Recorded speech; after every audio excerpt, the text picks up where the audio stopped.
엄마들한테 메시지를 DM을 가장 많이 받는 시간이 언제냐면 육퇴하고 난 밤 시간이에요. 읽어보면 대부분이 오늘도 참지 못하고 소리를 질러버렸어요. 저는 왜 그럴까요? 자는 아기를 보는데 너무 작고 소중한데 제가 그걸 참지 못하고 매일 이렇게 조절 못하는 제가 너무 한심합니다. 뭐 좌절감이 느껴져, 이런 얘기들을 정말 많이 하시거든요. 저한테 하고 싶은 얘기는 아니에요. 아이한테 전하고 싶은 그 마음이거든요. 엄마가 하고 싶은 그 마음을 오늘 전하지 못하면 내일 전할 수 있을까요? 못하죠. 못하죠.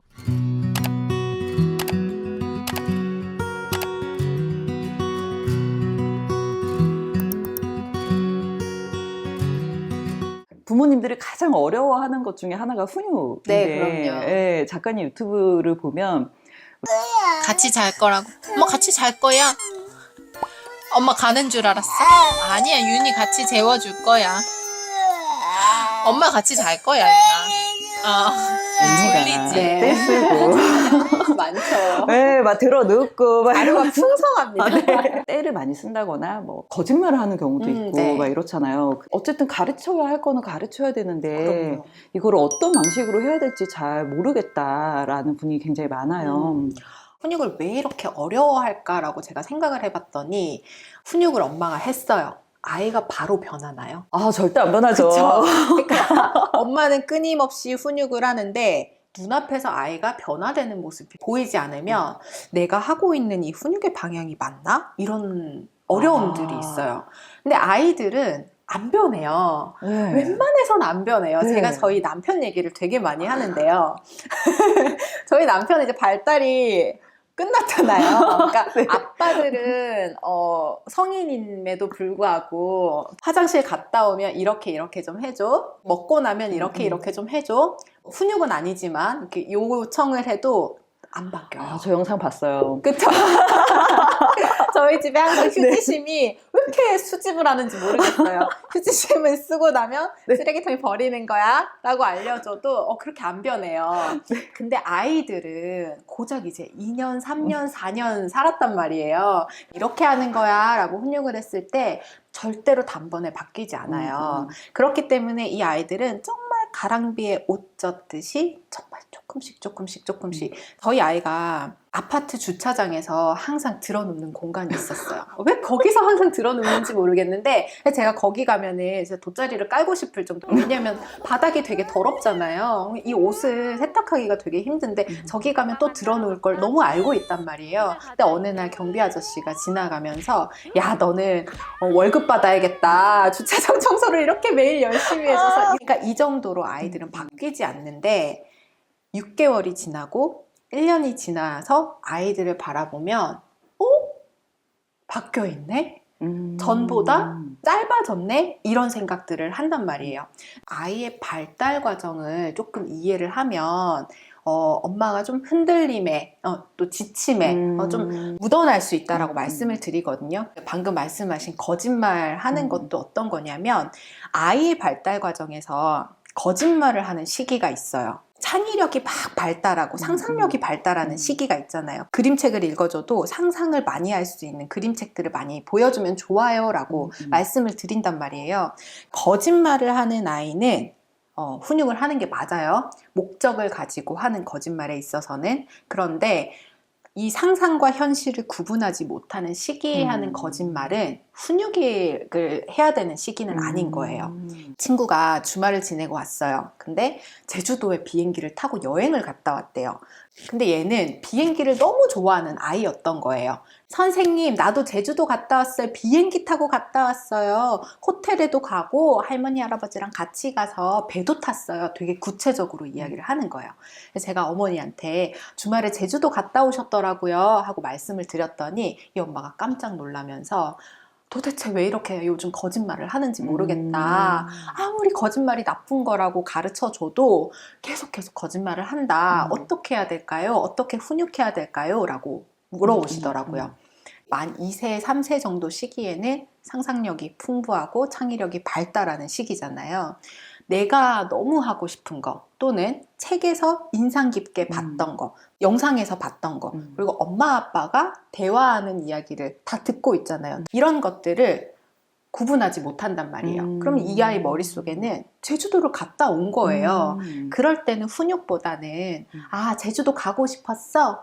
이번에 우리가 못 갔지만 친구가 갔다 온 거 보고 너무 부러웠구나. 우리도 다음에 꼭 비행기 타고 제주도 가보자. 상상과 현실을 구분시켜 주는 것만 하면 돼요. 그러니까 이게 발달 과정을 모르면 어쩔 수 없이 거짓말은 나쁜 거야 이렇게 혼내게 되는데, 아이의 발달 과정을 알면 훈육하지 말아야 되는 것들도 많거든요. 한 가지 더 예를 들자면 이렇게 물건을 던지는 거에 대한 훈육을 굉장히 많이 해요. 네, 많이 하죠. 물건을 던지면 네. 훈육해야 되잖아요. 그쵸. 근데 아이의 발달 과정을 또 한번 짚어볼게요. 화가 날 때 물건을 던지는 아이들이 있어요. 이 친구들은 부정적인 감정을 해소하기 위한 표현으로 공격적인 행동을 했어요. 그러면 화가 난다고 소리 지르거나 물건 던지면 안 되는 거야. 훈육해야 되는 게 맞아요. 근데 돌쯤부터 두 돌쯤까지 던지는 행동을 정말 많이 하거든요.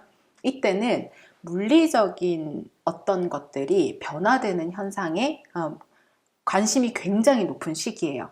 내가 어떤 물리적인 힘을 가했을 때 뭔가가 변화된 애가 너무 재밌는 거예요. 기저귀를 정리해서 넣어놨더니 애들이 기저귀를 팍팍 뽑아요. 그쵸. 책장에 정리된 그쵸. 책을 보지는 않으면서 다 뽑는단 말이에요. 맞아요. 하이체어에 앉혀서 밥을 먹이려고 하면 그렇게 숟가락을 던져요. 물통도 팅 던져봐요. 그쵸. 그때 엄마가 안 돼, 던지는 거 아니야 이렇게 혼을 내는데, 이 아이는 내가 어떤 힘을 줬을 때 이게 툭 떨어지는 거, 높은 곳에서 뭐가 떼굴떼굴떼굴 굴러오는 거 너무 좋고 너무 재밌는 거예요. 안 되는 거야 훈육에서 그치는 게 아니라, 아, 얘가 지금 이런 현상들이 되게 궁금하구나. 우리가 발달적으로 봤을 때 하나의 발달을 딱 습득하게 되면 지옥에 빠진다고 제가 말씀을 드리거든요. 예를 들어서 뒤집기. 아이가 뒤집기를 습득했어요. 엎어놓으면 뒤집고 엎어놓으면 뒤집고. 그러니까 하루에도 몇 번을 뒤집기 지옥에 빠진다고 해요. 그리고 계단 오르내리기 지옥에 빠지는 순간이 있어요. 아이가 이제 계단을 오르기 시작하는 재미에 빠지면 4층짜리 카페 가면 앉아있을 수가 없거든요. 그 정도로 계단을 오르락내리락을 좋아한단 말이에요. 던지기 지옥에 빠지면 어떻게 하겠어요?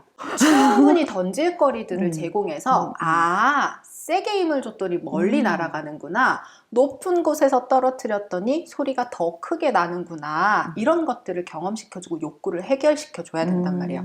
그래서 우리가 발달 과정을 모르면 그냥 던지지 마 훈육하고 말 것이, 발달 과정을 조금만 알면 아, 너가 지금 던지는 게 궁금하구나, 물리적인 것들이 호기심이 가득하구나 해서 놀이 시간에 풍선을 제공해서 던지는 거, 공을 굴려보는 거, 뭐 블럭을 쌓아서 무너뜨려 보는 것들, 이런 것들을 충분히 경험시켜 줄 수 있거든요. 훈육과 발달 이런 것들을 좀 이해할 때 그냥 어떻게 훈육해야 되나요만 궁금해하는 게 아니라, 이 아이가 도대체 왜 이런 행동을 할까요?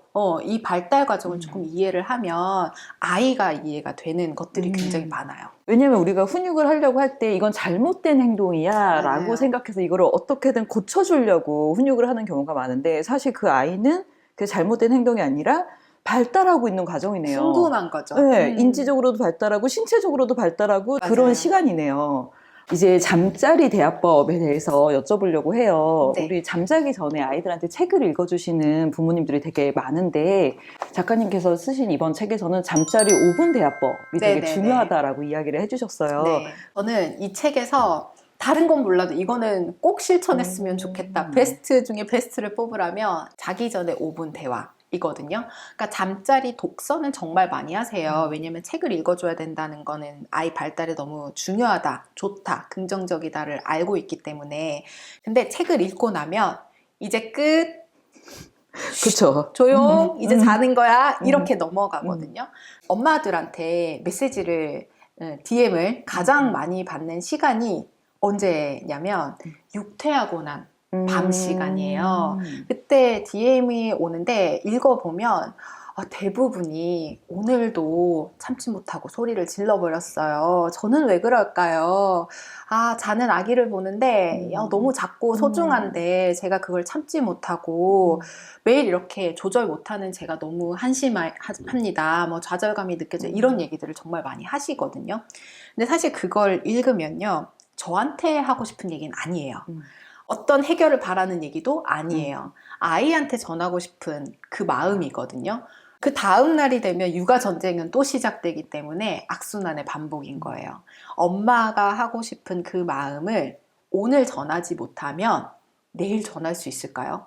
못하죠. 못하죠. 엄마가 늘 평화롭고 아이 행동을 뭐든지 수용해주고 허용적이고 막 긍정적으로만 할 수는 없어요. 근데 훈육의 과정도 겪었고 아이한테 뭐 소리를 지를 수도 있었고 그리고 아이랑 풀지 못한 감정도 있을 거란 말이에요.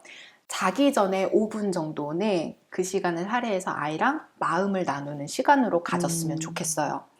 그때 뭐 대단한 얘기를 하라는 건 아니에요. 오늘 어땠어? 오늘 하루 즐거웠어? 엄마가 아까 이렇게 했는데 그때 속상했어? 근데 엄마도 많이 속상했어. 우리가 약속했던 게 있는데 그걸 지키지 않으면 엄마도 너무 속상해, 힘들어. 다음부터는 우리 조금 더 잘 해보자. 이런 대화들을 하게 되면 이 묵은 감정들이 켜켜이 쌓이지 않기 때문에 우리 아이들이 크면 사춘기 안 오는 친구들 없거든요. 저는 이 5분 대화 실천하면 사춘기가 왔을 때 방문은 닫힐지언정 아이가 마음의 문을 닫진 않는다라고 말씀을 드려요. 그래서 저 같은 경우에도 아이가 16개월 되었을 때부터 이제 5분 대화법을 했어요. 그때는 대화가 아니죠. 일방적인. 저 혼자 그냥 이야기를 해요. 아이는 막 침대 가드 잡고 일어나고 막 듣지도 않아요. 30개월쯤 지나가는데 아이가 저한테 엄마 좋은 얘기 해야지 이렇게 얘기를 하더라고요. 스스로 그 시간을 좋은 얘기하는 시간으로 느꼈나 봐요. 지금까지 쭉 하고 있거든요. 이제 6살 되는데 항상 물어봐요. 엄마 오늘 하루 어땠어? 엄마 내가 아까 전에 이렇게 해서 많이 속상했어? 다음부터 내가 조금 더 잘할게. 엄마 그렇게 하는 거 나 너무 속상했어. 자기 표현도 하고 이런 시간을 가지거든요. 잠자기 전에 5분 대화법은 너무너무 추천드립니다. 네, 너무 소중한 시간이네요. 작가님, 아이의 자존감을 키워주는 말 딱 3가지만 한번 알려주세요. 제가 현장에 있을 때 아이들한테, 모든 아이들한테 한 100명 정도 됐었거든요. 물어봤어요. 엄마 아빠한테 가장 듣고 싶은 말이 뭐야? 라고 물어봤을 때 첫 번째가 넌 정말 최고야. 그리고 두 번째가 실수해도 괜찮아. 세 번째가 정말 많이 사랑해. 요거였어요. 아이들이 듣고 싶은 말이요. 대단한 말이 아닌 거죠. 이게 어려운 말이 아니잖아요. 사실은 이 마음은 아이를 키우는 부모라면 모두가 여기 가지고 있단 말이에요. 근데 입 밖으로 꺼내느냐 안 꺼내느냐에 따라서 이 아이의 자존감, 존재의 가치가 키워질 수 있다면 입 밖으로 꺼내는 거 어려우세요? 아니죠. 입 밖으로 꺼내는 게 좀 낯간지러우신 부모님들 계실 거거든요. 근데 꺼내셔야 됩니다. 그래서 넌 정말 최고야. 실수해도 괜찮아. 엄마가 정말 많이 사랑해. 요것만 해주시면 됩니다. 사회성을 키워주는 말 3가지도 알아두면 좋고. 사회성이라고 하면 한 5살, 6살쯤 됐을 때 아이들이 엄마 친구들이 나만 싫어해. 엄마 친구가 나랑 안 놀아준대. 이런 것들을 표현하기 시작할 때 사회성을 고민을 하시거든요. 근데 아이의 사회성은 1단계가 나를 긍정적으로 인식하는 것부터 시작돼요. 그러면 자아가 형성될 때 아이들한테 너는 이런 사람이야. 너는 너를 충분히 탐색할 수 있어. 나를 탐색하는 시간을 충분히 가져야 되고요. 그리고 두 번째가 타인과 교류를 하기 위해서는 내 맘대로 해서는 안 되기 때문에 나를 조절하는 연습이 꼭 필요하고요. 그 다음 3단계가 이제 타인에 대한 관심을 둘 수 있어야 돼요. 내가 어떤 행동을 했을 때 다른 사람이 이럴 것이다. 이런 마음이 들 것이다. 그때 우리가 가르쳐야 될 것이 너의 감정은 이래. 그럼 엄마의 감정은 이렇다. 너가 이렇게 말하면 친구가 속상할 수 있어. 너가 그렇게 말해주면 친구가 정말 기쁘겠다. 상대방의 감정, 상대방을 인식하고 수용할 수 있는 그런 것들을 좀 알아야 되거든요. 그 단계에서 해야 될 거가 너가 이렇게 하면 엄마 마음이 너무 속상해. 너가 이렇게 해줘서 엄마가 너무 기뻐. 엄마 너무 행복해. 너가 이렇게 하면 친구가 섭섭할 수 있어. 상대방의 감정에 조금 관심을 가질 수 있게 도와주는 거고요. 이런 과정들이 필요합니다. 네, 감정 언어를 많이 써주는 게 되게 중요하겠네요. 네네. 네. 아이들한테 제대로 뭐 놀이가 중요하다, 좋다라고 이야기는 많이 듣기는 하는데 그 놀이가 정말 중요한 이유가 뭐예요? 아이들한테 놀이는요, 삶이에요. 아, 그리고 놀이는 본능이에요. 얼마나 중요하나요? 우리 인생이 얼마나 중요하냐, 아이의 인생이 얼마나 중요하냐. 그러니까 이 시기에는 그만큼 놀이가 중요하거든요. 근데 우리가 학습 전략은 되게 공부를 어떻게 하면 잘 시킬 수 있을까요? 전략을 많이 짜거든요. 근데 놀이 전략, 뭐 아이의 놀이를 존중하는 거는 조금 덜해요. 거기에 비해서는. 놀이를 정말 제대로 할 줄 아는 아이는요, 등원할 때 이미 벌써 머릿속에 나는 오늘 가면 어떤 놀이를 할 것이다. 그러면 들어오면서 선생님 안녕하세요. 오늘 제가 이거 할 건데 이거 필요하거든요. 이거 주세요. 라고 요청을 해요. 이미 계획이 짜져서 와요. 근데 학습 중심의 기관에서 6살까지 있다가 7살이 되면서 이제 저희 기관으로 왔던 친구들이 있어요. 어떤 질문을 하냐면 하나가 끝나면 선생님 다음에 뭐 할까요? 또 끝나면 선생님 이제 뭐 할까요? 누가 주도성을 가지고 있죠? 앞에 놀이를 충분히 하고 자기 놀이에 굉장히 집중해서 놀이성을 충분히 키워준 아이들은 그러니까 자기 인생의 주체가 누군지를 알고 있어요. 우리 자기주도 학습이 중요하다고 하잖아요. 네. 놀이를 주도하고 인생을 주도했던 아이들이 결국에는 학습도 주도할 수 있는 거거든요. 그러니까 자기주도 학습도 가능하고 이 아이 삶의 전체를 봤을 때 이 놀이성이 결국에는 충분히 즐기면서도 자기가 어떤 걸 해야 되는지 목적을 가지고 삶을 살아갈 수 있는 거죠. 네, 놀이가 자기주도성이 엄청나게 중요하네요. 근데 대부분의 부모들이 놀이가 중요한 건 알겠는데 놀아주는 게 너무 힘들어요.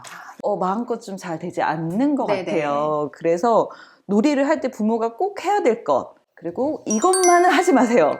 네, 이런 게 있다면 좀 알려주시면 좋을 것 같아요. 놀이를 할 때 꼭 해야 되는 거 2가지 말씀드리자면 첫 번째는 재밌는 놀이를 찾는 게 아니라 내 아이의 관심사를 찾는 거. 내 아이 관심사를 파악해야만 아이한테 즐거운 놀이를 할 수 있거든요. 2번째는 좋은 놀이 상대가 되어주는 거예요. 놀이는 재밌어야 돼요. 그렇기 때문에 아이가 예를 들어서 자동차를 좋아하는데 엄마가 미술 놀이를 너무 해주고 싶은 거예요. 그러면은 미술 놀이를 준비해서 해줘요. 근데 이 아이는 자동차를 좋아한단 말이에요. 그럼 미술 놀이를 오래 할 수 있을까요? 못하죠. 5분이면 끝이에요. 준비 시간 30분 걸리는데 아이 5분 집중하면 끝이거든요. 그러면 엄마 뭐라 그러냐면 우리 아이는 집중력이 너무 떨어져요. 너무 집중 시간이 짧아요. 이렇게 얘기를 해요. 팁을 드리자면 아이가 자동차를 좋아하잖아요. 미술 놀이를 시켜주고 싶어요. 그럼 이 미술 놀이에 뭘 가지고 와야 될까요? 자동차를 가지고 와야 되는 거예요. 붓을 지어주는 게 아니라 물감을 트레이에다가 짜서 이렇게 흩어놓으면 거기다가 아이가 좋아하는 자동차 몇 대를 가지고 와서 바퀴를 굴려서 물감을 묻혀요. 종이에다가 큰 종이를 주고 자동차 길을 만들면 이 자동차, 저 자동차 바퀴 무늬도 다르고 또 굵기도 다르잖아요. 그리고 자동차를 굴린 거에 따라서 또 길을 만들고 도로를 만들고 주차장을 만들고 그러니까 그림으로 그리고 하다 보면 아이는 어느새 몰입해서 놀이를 하고 있어요. 그럴 수밖에 없죠. 자기가 좋아하는 자동차들을 가지고 노는 거니까. 그러니까 아이의 관심사를 파악해야지 아이한테 이 놀이가 좋을 거야, 저 놀이가 좋을 거야는 아닌 거죠. 아이랑 노는 게 되게 지치고 힘들거든요. 아이는 즐겁지만 엄마는 재미없을 수 있어요. 하루에 딱 30분만 두자라고 말씀을 드려요. 양적으로 놀아주라가 아니라 질적으로 딱 30분만 집중해서 놀아줘도 충분합니다. 네, 자동차를 좋아하는 아들한테 왜 너는 자동차만 갖고 노냐라고 혼냈던 제가 떠오르는데 네네. 이렇게 절대 하지 말아야 할 것이 있을 것 같아요. 네네. 놀이를 하면서 부모가 아이한테 하지 말아야 될 거는 사용설명서 역할을 한다든지 평가를 하면 안 돼요. 놀이는 정답이 없어요. 그렇기 때문에 이렇게 해야 돼, 저렇게 해야 돼, 여기까지 해야 돼, 이거 맞아 아니야, 뭐 이거는 사실은 주입식 학습이지 놀이가 아니에요. 맞아, 틀렸어. 이런 평가는 바람직하지 않습니다. 아이가 생각한 대로 시행착오를 거쳐보고 아 이렇게 되는구나, 아 저렇게 되는구나, 근데 이런 방법도 있네, 아 이렇게 해봤더니 이건 좀 어렵지만 이렇게는 좀 쉽구나, 이렇게 배워가는 거거든요. 놀이를 해주고는 싶은데 치우는 게 너무 귀찮아서 네네. 하기 싫을 때가 있어요. 그럴 때 어떻게 해야 돼요? 치우는 것 또한 놀이 안에 포함시키면 아. 좋아요. 아이가 놀이를 정리할 때 즐거워하지 않잖아요. 사실 부모도 청소할 때 즐겁지 않잖아요. 근데 그거를 조금 게임의 형식으로 아. 지금은 빨강 색깔만 치우는 거야. 그러면서 이제 엄마도 빨간색만, 아이도 빨간색만 그렇게 정리를 한다든지, 아니면 바구니를 정해서 이 바구니가 택배 상자야. 우리가 정리해야 될 놀잇감을 가지고 배달을 해주는 거야. 그러니까 이런 조금의 재미를 넣어주면 네. 사실은 엄마 혼자서 정리 시간을 감당해야 된다가 아니라 아이의 생활 습관도 좀 정리하는 습관도 길러주면서 그 시간까지가 아이랑 즐겁게 놀 수 있는 놀이 시간으로 볼 수 있거든요. 이렇게 좀 해주시면 좋습니다. 아, 네. 너무 좋은 팁이네요. 네. 저는 그게 너무 싫었거든요. 치우기 싫어서 놀지 않겠다. 맞아요. 치우기 좋아하는 사람은 없으니까요. 근데 이런 현명한 방법이 있다는 거를 지금에서야 알게 됐습니다. 네.